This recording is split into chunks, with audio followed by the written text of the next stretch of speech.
여러분 안녕하십니까? 이 시간에는 예레미야서 25장 말씀 중심으로 드리겠습니다. 8절의 말씀 보면은 제사장들과 선지자들과 모든 백성이 그를 붙잡고 이르되 네가 반드시 죽어야 하리라, 이 말씀이 있습니다. 예레미야 선지자가 하나님으로부터 받은 말씀을 유다 민족에게 전하지요. 애굽을 따르지 말고 바벨론에게 항복하면은 너희가 살리라고 하는 이러한 내용의 말씀입니다. 그런데 저들은 그 말을 듣고 몹시 분노하고 하나님의 말씀을 전하는 예레미야를 죽이려고 하지요. 유다 백성들이 생각하기로는 유다와 가까이 있는 애굽을 의지하고 애굽의 도움을 받는 것이 좋겠다 하는 그러한 생각에 빠지게 됩니다. 그런데 하나님께서 말씀하시기를 애굽을 의지하지 말고 바벨론에게 항복하라. 그래 하면은 너희가 죽임을 당하지 아니할 것이라, 그 말씀을 싫어했습니다. 왜? 자기들의 생각과 맞지 않기 때문에. 그래서 그 말씀을 외치는 예레미야를 미워하게 되고 예레미야를 죽이려고까지 하였지요. 결국은 어떻게 됐습니까? 하나님의 말씀대로 바벨론에 항복하지 아니함으로 인하여서 유다 나라는 멸망하게 되죠. 자, 여기에서 말씀하고 계시는 것이 있는데, 우리 육신에서 나오는 이 생각은 하나님의 말씀을 싫어한다는 것입니다. 이것이 문제입니다. 이 육신에서 오는 것은 죄에서 오는 것이기 때문에 죄는 하나님과 대적입니다. 그렇기 때문에 죄에서 오는 것은 하나님하고 멀어지게 하고 하나님을 거부하게 만들고 하나님을 떠나게 하고 하나님의 영광을 가리우게 하는 일을 합니다. 오늘날도 죄는 그 일을 합니다. 죄의 배후에는 마귀가 있죠. 그 마귀도 장차 하나님의 영원한 형벌 가운데서 사는 피조물이죠. 지금 그렇게 활동하고 있습니다. 하나님의 뜻 안에서 마귀도 일을 하고 있는 것이죠. 우리 알아야 됩니다. 죄의 성품은 변하지 않습니다. 변할 수도 없습니다. 변하고자 하지도 않습니다. 왜? 죄는 처음부터 끝까지 죄지요. 그 죄가 바뀌어지지 않습니다. 그래서 죄에서 오는 것은 거절할 줄 알아야 되죠. 그 죄가 바뀌어지고 죄가 변화되는 것 아닙니다. 그래서 죄의 것을 믿고 살았던 이러한 습관에서 우리는 벗어나도록 노력해야 됩니다. 나와 함께 계시는 주님의 말씀을 믿어야 돼요. 믿어야 돼요. 그래야 삽니다. 우리의 신분은 하나님을 아버지라 부르는 아들이 될지라도 하나님을 믿는 믿음이 어리면은 쉽게 죄에서 오는 생각을 전적 믿고 죄에서 오는 감정을 누리고 죄에서 오는 사상에 매여서 얼마든지 삽니다. 포로 생활이죠. 바벨론 포로 생활입니다. 우리 구원받은 백성들, 이 훈련을 하셔야 되는데, 여러분이 구원 받으셨다면 주님이 지금도 같이 계십니다. 주님께서 약속하셨죠? 구원받은 자에게는 내가 너희와 항상 함께 있으리라고 약속하셨어요. 그렇기 때문에 계십니다. 계시다는 사실을 여러분이 하나님이 알려주신 말씀을 통해서 아는 것입니다. 경험은 나중입니다. 하나님이 알려주신 걸 통해서 내가 아는 것입니다. 몰랐던 것을 지식으로 알게 되잖아요. 영의 세계를 우리가 몰랐던 것을 하나님이 알려주심을 통해서 우리가 아는 것입니다. 그 중에 가장 중요한 것이 내가 너와 함께 있다라고 하는 이 사실을 알려주십니다. 그래서 그 말씀을 통해서 여러분이 그대로 믿어야 됩니다. 그 주님이 여러분과 함께 계시는 것이 선명할수록 죄의 유혹에 덜 빠집니다. 왜? 주님이 인도해 주실 것이니까. 주님이 말씀해 주실 것이니까.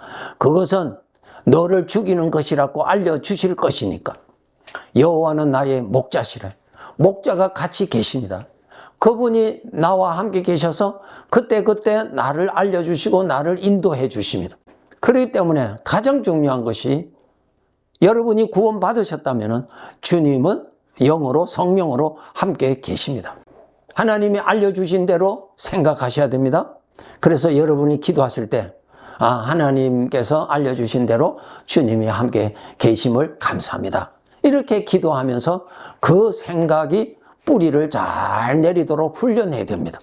우리 세상의 지식도 그렇잖아요. 먼저 그 지식의 전달을 받잖아요. 전달을 통해서 내가 그 세계를 알잖아요. 그와 마찬가지로 영의 세계도 하나님의 말씀을 통해서 아는 것입니다.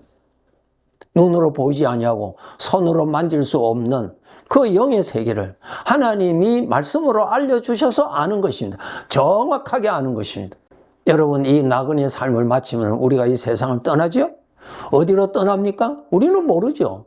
우리가 알 수 있는 영역이 아니기 때문에 몰라요. 그런데 우리는 분명히 알아요. 하나님이 말씀으로 알려주셨잖아요. 하나님의 말씀대로 아는 거예요. 하나님의 말씀대로 아는 것이 하나님을 믿는 사람이요. 그 말씀이 이해가 되기 때문에 내가 믿는 거 아니에요. 내가 믿는 하나님이 그렇게 말씀해 주셨기 때문에 아는 거예요. 그렇게 알기 때문에 준비하고 사는 것입니다. 하나님의 말씀을 통해서 여러분 많이 알아야 돼요. 더 선명하게 알아야 돼요. 하나님의 말씀을 잘 모른다. 그럼 영의 세계에 대해서는 잘 모르죠. 영의 세계에 대해서 잘 모르면은 죄에서 오는 생각을 그대로 받아들여. 한번 생각해 보세요. 죄에서 오는 생각은 눈에도 보이지 아니하는데 죄에서 오는 생각대로 믿잖아요. 그것은 믿으면서 왜? 아버지의 말씀은 왜 안 믿으세요? 나를 죽이고자 하는 죄의 생각은 생각대로 품으면서 왜? 아버지의 말씀은 왜 생각으로 품지를 못해요? 아버지를 믿는 믿음이 그만큼 없어서 그래요. 아들이 아버지를 못 믿는다? 불행이죠? 이웃집 사람을 자기 아버지보다 더 잘 믿어? 불행이죠.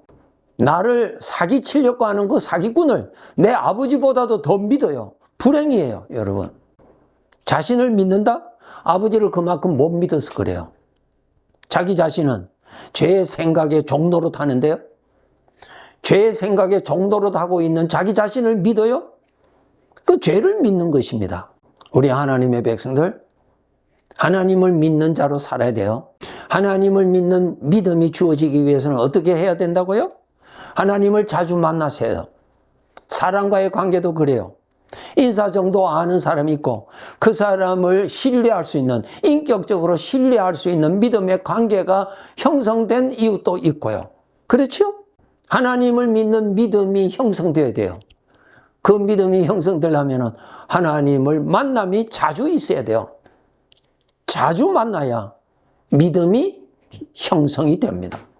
하나님이 나와 함께 계시다는 것을 말씀대로 믿으세요. 그리고 그와 함께 계시는 주님을 여러분이 모시고 살아야 됩니다. 그분을 무시하고 살지 마세요.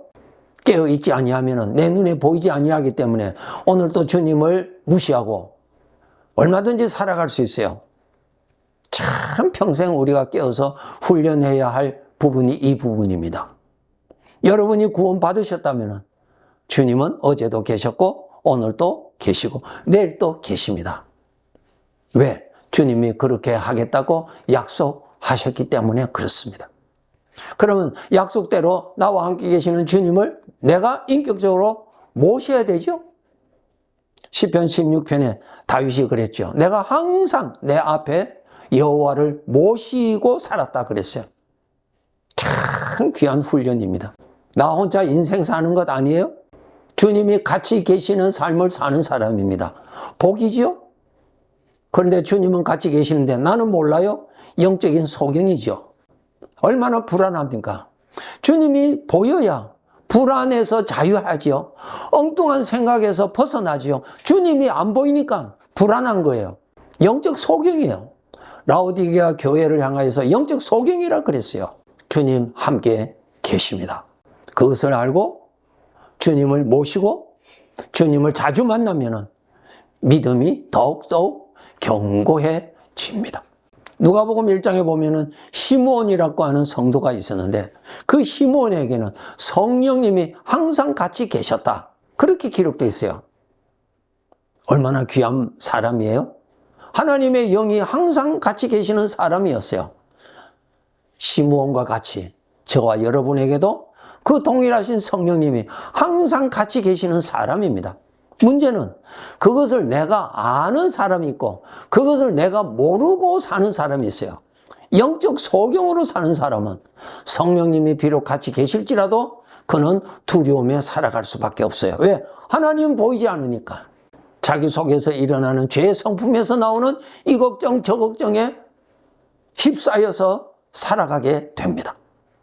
다윗이 그랬죠. 여호와는 나의 반석이요 나의 산성이요 나의 요새라 그랬어요. 주님이 나와 함께 계시다는 것이 더 믿어질수록 불안과 근심에서 자유하죠. 불안과 근심이 나를 사로잡을 수가 없죠. 여러분이 구원받으셨다면 주님이 계십니다. 창세기 28장에 야곱이 그랬죠. 야곱이 꿈을 깬 후에 그가 말했습니다. 여호와께서 과연 여기 계시거늘 내가 알지 못하였다. 이제 내가 알았다는 것입니다. 진리의 말씀대로 생각하세요.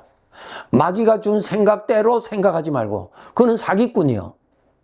진리의 말씀대로 생각하는 것이 바르게 하는 것입니다. 진리의 말씀대로 보면은 우리가 지금 이 세상에 살고 있지만은 때가 되면은 나 있는 곳에 너희도 있게 하리라고 하는 우리 아버지가 영원히 계시는 그곳으로 옮김을 받아서 살게 됩니다. 믿으세요? 아버지가 말씀하셨죠? 거짓말이 아닙니다. 아버지가 말씀하셨죠? 아버지가 그렇게 이루실 것입니다. 그럼 나는 어떻게 됩니까? 준비해야죠. 주인 되시는 하나님 아버지 앞에 가서 내가 나를 잘 섬겼다? 그 칭찬 받아야 되죠. 우리도 결산이 있습니다. 평생 자기 자신을 위해서 살다가 구원만 받고 부끄러운 구원으로 아버지 앞에 섰을 때 얼마나 부끄럽겠습니까? 왜 그렇게 살았을까요? 거짓말에 속고 살았기 때문에 그래요. 거짓말을 그만큼 믿었다는 말은 하나님을 그만큼 안 믿었다는 것입니다. 하나님의 아들의 가장 부끄러운 것은 아버지를 믿지 않았다는 것입니다. 그것이 가장 수치스러운 거예요. 죄에서 오는 것은 믿고 아버지의 말씀은 안 믿었다는 거예요. 좋은 자식이 아니죠? 불효죠? 그렇게 살면 안 됩니다. 여러분이 구원받으셨다면 하나님을 아버지라 부르는 분명한 아들이에요. 아들이 아버지를 믿고 사는 것이 정상이요? 아들이 누릴 복이죠. 그러한 복된 삶을 살아가도록 노력해야 됩니다. 하나님을 가까이 하기를 그 어떠한 것보다도 먼저 하시도록 노력하세요. 하나님을 가까이 한다는 말은 하나님을 그만큼 생각하는 시간을 가진다는 것입니다. 생각을 많이 한다는 말은 마음이 그리로 간다는 거예요. 입으로는 주의하는데 마음은 하나님께로 가까이 가지 않는다. 그러면 하나님이 그만큼 안 믿어지는 거예요. 믿어질 수가 없죠. 사람을 모르는데 어떻게 그 사람이 믿어집니까? 믿으라고 강요를 한다 하더라도 어떻게 믿어져요? 지식은 강요하면 지식은 더 많이 가질 수가 있어요. 그런데 믿는다는 말은 지식이 아니에요. 강요한다고 해서 믿어지는 거 아니에요. 자주 만나야 믿음이 주어진다고요. 하나님을 자주 만나셔야 돼요. 말씀을 자주 만나야 돼요. 그러면 믿음이 주어져요. 믿음이 형성돼요. 주님이 함께 계시는 것을 알지도 못하고 사는 불행한 자가 되어서는 안 되죠. 그런 사람은 마귀한테 속고 평생 사는 거예요. 모든 사람은 무엇을 믿고 삽니다. 내 속에 일어나는 그 생각을 믿든지 나의 주님을 믿든지 하나님은 나의 주인이십니다.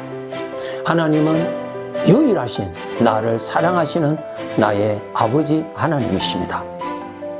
나를 사랑하시는 이를 믿는 것이 나를 위한 복입니다. 남은 생에 하나님 아버지를 더 잘 믿는 좋은 아들이 되도록 노력합시다. 네, 감사합니다.